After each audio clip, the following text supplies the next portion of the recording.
Imaginad la escena por un momento. Una nave industrial gigantesca. Ujú. De esas que tienen un ruido de fondo constante, claro. Exacto. Y en medio de la nave, un motor de 2 toneladas que mueve toda una cadena de montaje empieza de repente, a sacudirse violentamente. Buf, una pesadilla logística. Totalmente. Echa chispas, el metal cruje, o sea, parece que va a arrancar sus propios anclajes del suelo. Y claro, los ingenieros entran en pánico. Lógico. Paran todo de golpe. Sí, sí. Revisan el código del software, desmontan los engranajes, comprueban toda la red eléctrica de la fábrica y no encuentran absolutamente nada. Nada de nada. Horas de producción perdidas, decenas de miles de euros esfumados. Y todo para descubrir al final que la máquina se estaba autodestruyendo simplemente porque el sistema de aire acondicionado de la sala había dejado el ambiente un 2% demasiado seco. Es que es un escenario aterrador y, bueno, sorprendentemente, mucho más habitual de lo que la gente piensa.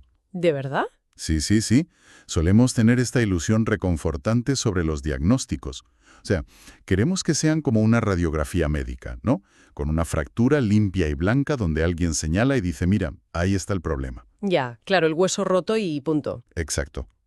Pero en la realidad de la maquinaria industrial, el diagnóstico es un pantano oscuro. Vale, pues vamos a desgranar esto, porque de eso va precisamente nuestra inmersión de hoy. Ha caído en nuestras manos un documento técnico de esos que a primera vista parecen un bloque gris e impenetrable de texto para ingenieros. Sí, un manual denso. Muy denso. Se titula Tema 64. Es un manual exhaustivo sobre el diagnóstico y localización de averías en sistemas de regulación de velocidad de motores de corriente continua. O motores DCC, para abreviar. En sí, sino que resulta ser una auténtica clase magistral de pensamiento sistémico. Totalmente de acuerdo. Es un manual que te enseña a resolver problemas hipercomplejos, separando, digamos, el cerebro, que es el controlador electrónico, del músculo, que sería el propio motor físico. Y por ahí es exactamente por donde el autor nos obliga a empezar a tirar del hilo. El manual establece una regla de oro antes de tocar un solo cable. ¿Cuál es esa regla? Pues que hay que entender cómo sufre la máquina físicamente. Hace una división implacable entre anomalías mecánicas y eléctricas. Porque, a ver, si un sistema falla, lo primero es escuchar el escenario del crimen. Literalmente escuchar. Me encanta cómo el texto detalla los ruidos mecánicos casi como si fuera un médico forense examinando un cuerpo. Sí, es súper meticuloso. Habla de los cojinetes, esas piezas que permiten que el eje gire suavemente. Y dice que si escuchas un silbido constante, la máquina te está gritando su diagnóstico. Claro, te está diciendo que falta grasa o que hay un defecto físico en el metal. Exacto. Pero aquí hay un detalle que a mí me rompió los esquemas por completo. El manual advierte que si notas un calentamiento excesivo en esos cojinetes justo después de haberlos engrasado, significa paradójicamente que hay exceso de grasa. Parece contradictorio, ¿verdad? Es que yo me quedé fascinada. ¿Cómo es posible que añadir lubricante que se supone que sirve para reducir la fricción acabe sobrecalentando la pieza? Bueno, es que rompe por completo nuestra intuición diaria. O sea, pensamos en la grasa como un elemento que enfría y suaviza. Claro, como el aceite del coche. Exacto. Pero dentro de un cojinete industrial que gira a miles de revoluciones por minuto, la física cambia por completo. Si metes demasiada grasa, no hay espacio para que el metal se mueva libremente. Ah, o sea, lo ahogas. Eso es, el cojinete tiene que abrirse paso apartando esa masa densa continuamente.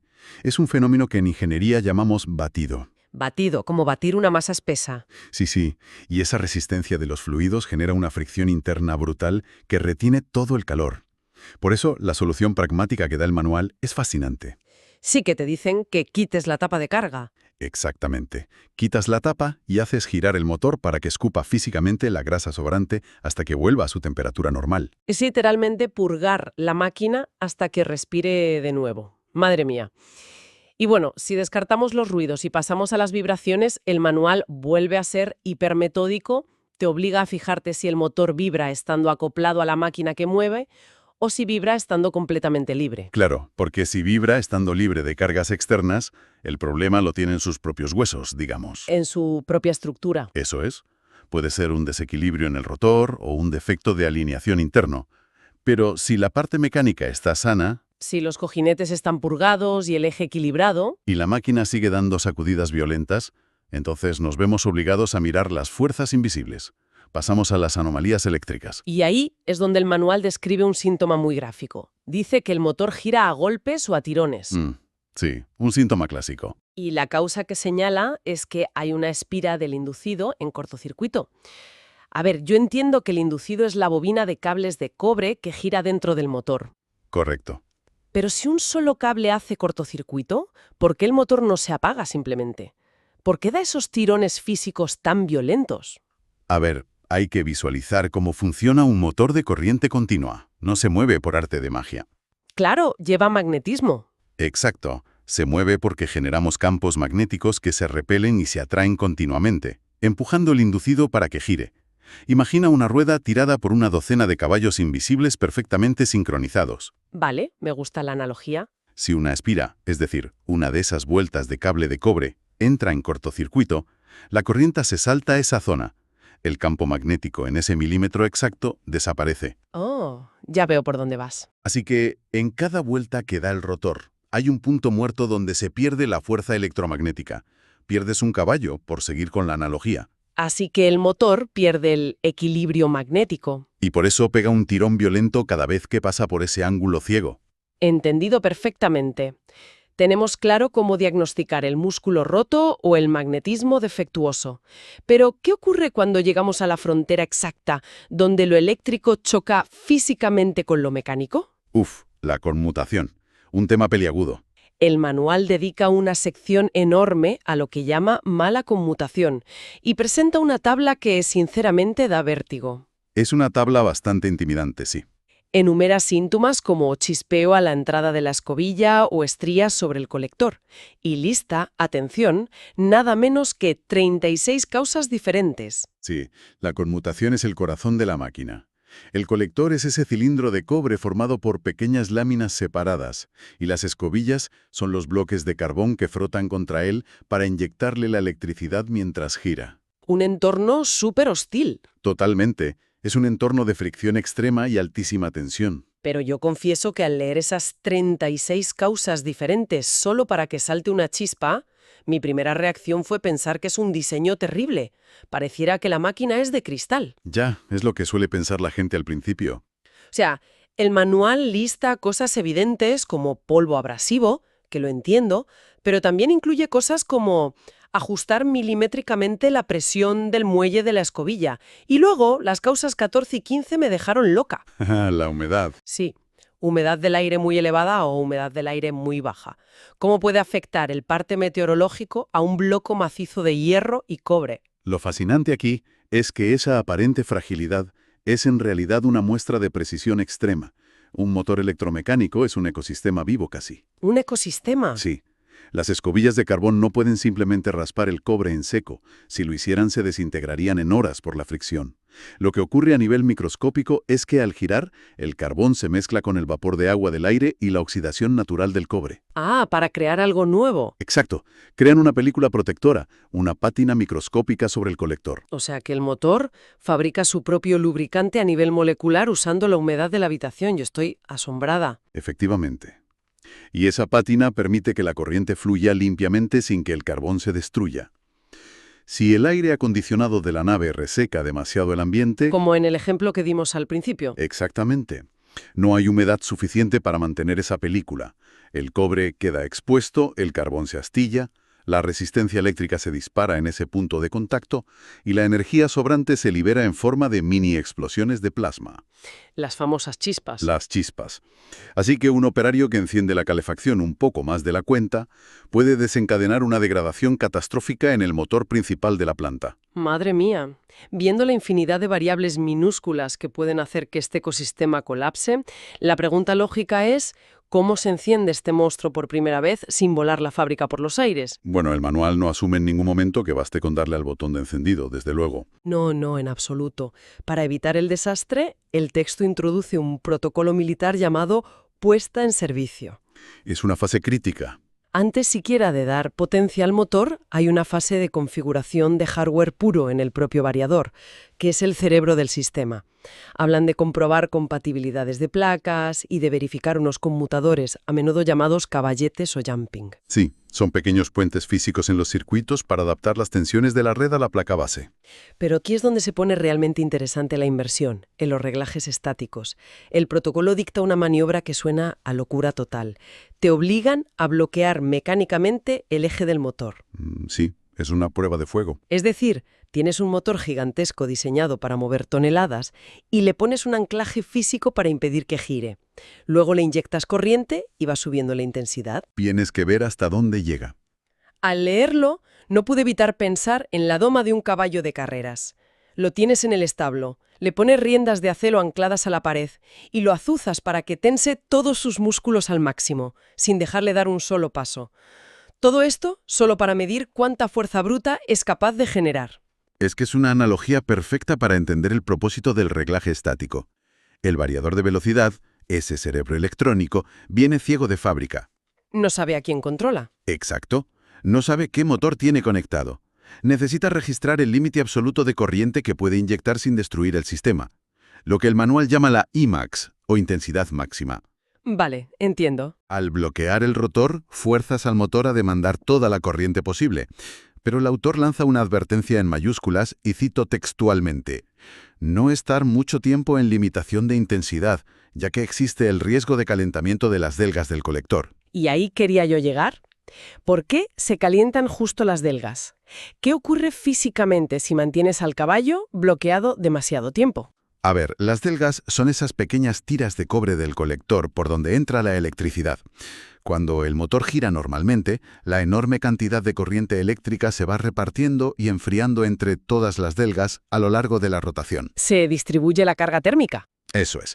Pero si el rotor está bloqueado, miles de vatios de potencia están entrando constantemente por un solo punto de contacto inmóvil.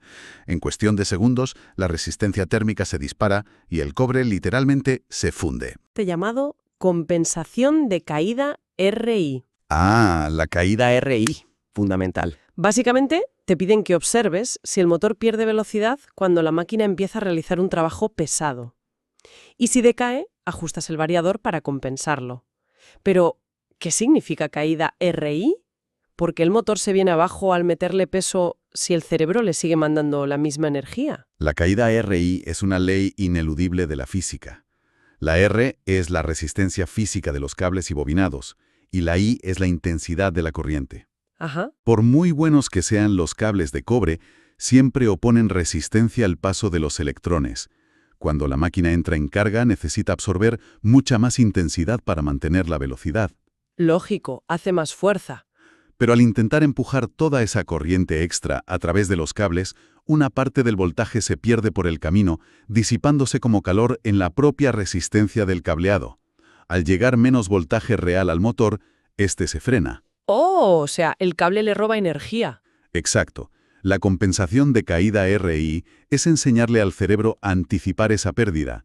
Le dice: oye, cuando notes que el músculo hace fuerza, inyecta un poco más de voltaje extra del que crees necesario, solo para compensar el peaje que cobran los cables. Es fascinante ver cómo todo el sistema está diseñado para predecir las mentiras de la física. Sí, es pura ingeniería de anticipación. Por rendimiento, llegamos a la sección del diagnóstico avanzado. Aquí es donde los técnicos de verdad demuestran lo que valen. Exacto. Hay que descubrir quién tiene la culpa.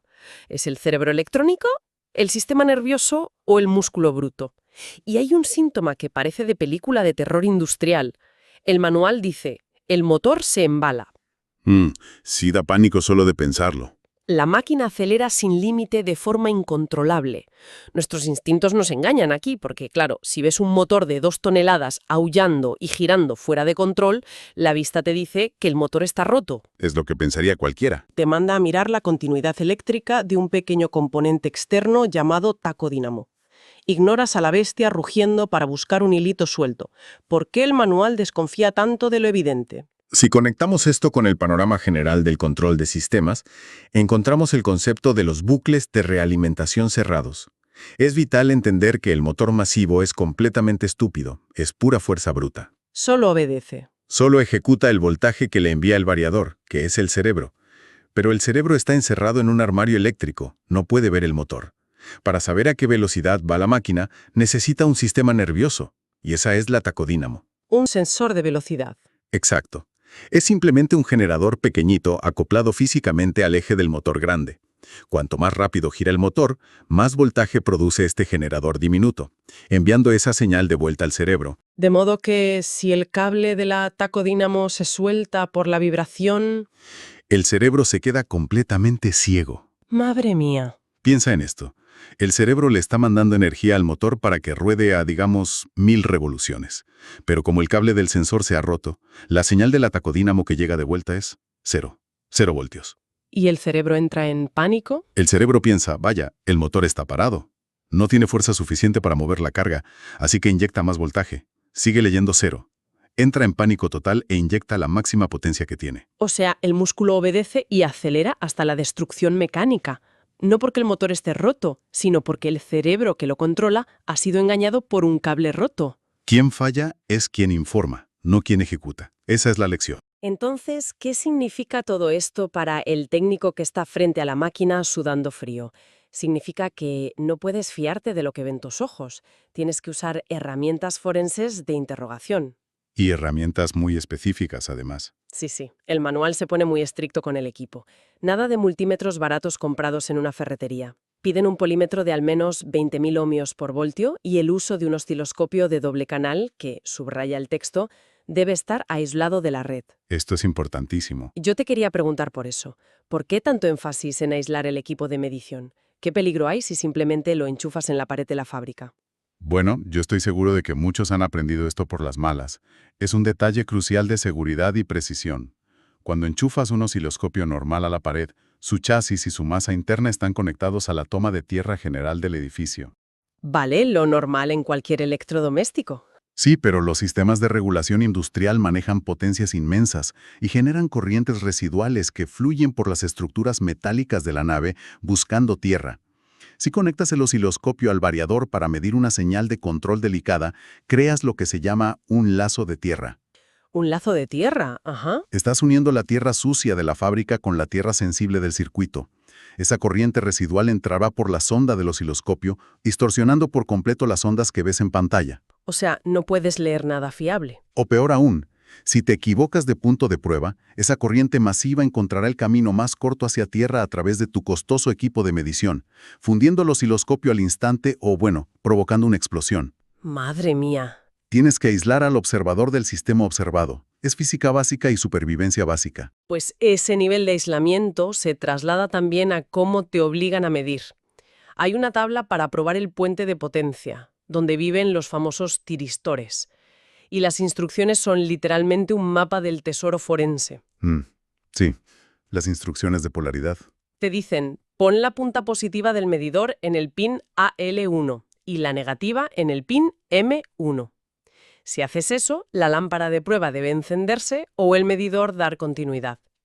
Si inviertes las puntas, no debe pasar corriente. Si no ocurre exactamente eso, la pieza está muerta. Es una prueba binaria, blanco o negro. ¿Pero qué estamos comprobando físicamente al invertir esos cables? A ver, un tiristor no es más que un interruptor semiconductor.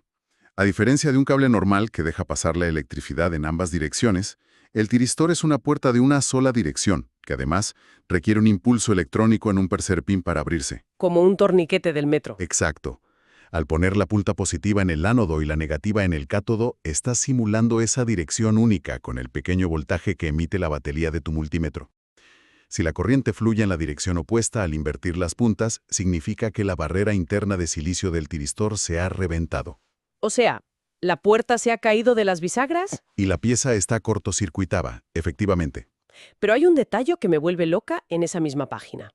Para hacer esta prueba tan simple, de positivo y negativo, el manual te obliga explícitamente a desconectar físicamente la tarjeta de control principal y quitar la alimentación. Te hacen aislar por completo la pieza. Claro, es vital aislarla. ¿Pero por qué no medir el tiristor tal y como está soldado en el circuito? Parece más rápido. Porque si mides el componente mientras sigue conectado a su ecosistema electrónico, la corriente de tu medidor encontrará caminos alternativos. La tarjeta de control tiene docenas de resistencias, condensadores y diodos en paralelo conectados a ese mismo tiristor. Ah, claro. La electricidad se escapa por los lados. Exactamente. Si intentas medir la puerta sin desconectar el resto, podrías obtener continuidad y pensar que el tiristor está sano o en corto, cuando en realidad estás midiendo el eco eléctrico de un condensador vecino. Vaya. Para descubrir quién miente en un circuito complejo, tienes que aislar al sospechoso en una sala de interrogatorios vacía. No puedes permitir que sus cómplices influyan en la lectura. Es como separar al cerebro del músculo en su máxima expresión microscópica. A lo largo del documento, hemos analizado por qué el exceso de grasa sobrecalienta un cojinete. El batido. Sí, hemos visto cómo el aire seco destruye la pátina microscópica del cobre, provocando chispazos de 36 formas distintas. Hemos domado motores bloqueándoles el rotor para calibrar su fuerza máxima. Teniendo cuidado de no derretir las delgas, claro. Exacto. Y hemos interrogado a los tiristores en aislamiento forense, aislando los osciloscopios de la red del edificio. Es una odisea impresionante por los pasillos de la física cuántica, la mecánica de fluidos y la electrónica de potencia. Y tras todo este despliegue de alta tecnología industrial, llegamos al final del tema 64. Y en las conclusiones, el autor se guarda un giro argumental brillante. Es buenísimo. Es una especie de bofetada de humildad técnica. Confiesa el verdadero motivo por el que ha incluido una sección tan larga sobre anomalías frecuentes. ¿Y qué nos dice? Escribe, de forma rotunda, que en innumerables ocasiones el fallo catastrófico detectado no es culpa del sofisticado variador electrónico de velocidad. Resulta que todo se debe a un incorrecto mantenimiento preventivo básico del propio motor. Es brutal. Todo ese esfuerzo de aislar osciloscopios y comprobar pines de semiconductores para acabar admitiendo que, la mayor parte del tiempo, la máquina se detiene porque a alguien se le olvidó pasar la escoba cerca de las entradas de ventilación. O porque no reemplaza un bloque de carbón gastado que valía apenas unos euros. A todos nos encantan las soluciones grandilocuentes, ¿verdad? Claro, cuando una máquina multimillonaria fracasa, nuestro primer instinto es intentar culpar al algoritmo, a la tarjeta madre fundida o a un fallo exótico del software. Exigimos que la causa del problema sea tan sofisticada como la propia herramienta.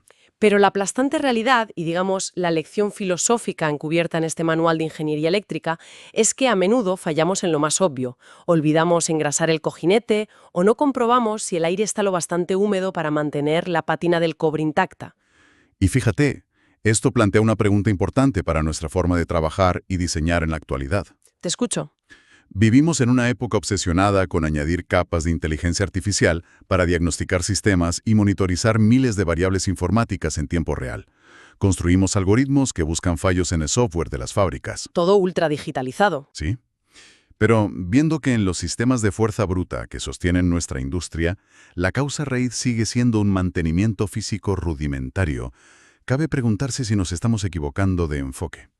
Es una buena reflexión. Estamos invirtiendo demasiado capital en crear sistemas de diagnóstico predictivo ultra sofisticados y olvidando enseñar a las nuevas generaciones a prestar verdadera atención al mundo físico. Quizá la maestría técnica no consista en tener el medidor de 20.000 ohmios por voltio más avanzado de la nave industrial. Seguramente no. Quizá la verdadera brillantez técnica sea entender que cualquier máquina es un ecosistema interconectado y que, a veces, antes de abrir en canal buscando un fallo en el sistema nervioso, basta con detenerse, hacer silencio y saber escuchar si el rodamiento está emitiendo un simple silbido mecánico pidiendo un poco de grasa. Amén a eso. Es una perspectiva fascinante, y no solo para diagnosticar motores de corriente continua, sino para auditar cómo analizamos los fallos en nuestros propios sistemas, empresas y rutinas del día a día. Muchas gracias por acompañarnos a toda nuestra audiencia en este viaje por los entresijos de la maquinaria pesada, la electricidad pura y el pensamiento metódico. Y hasta la próxima inmersión.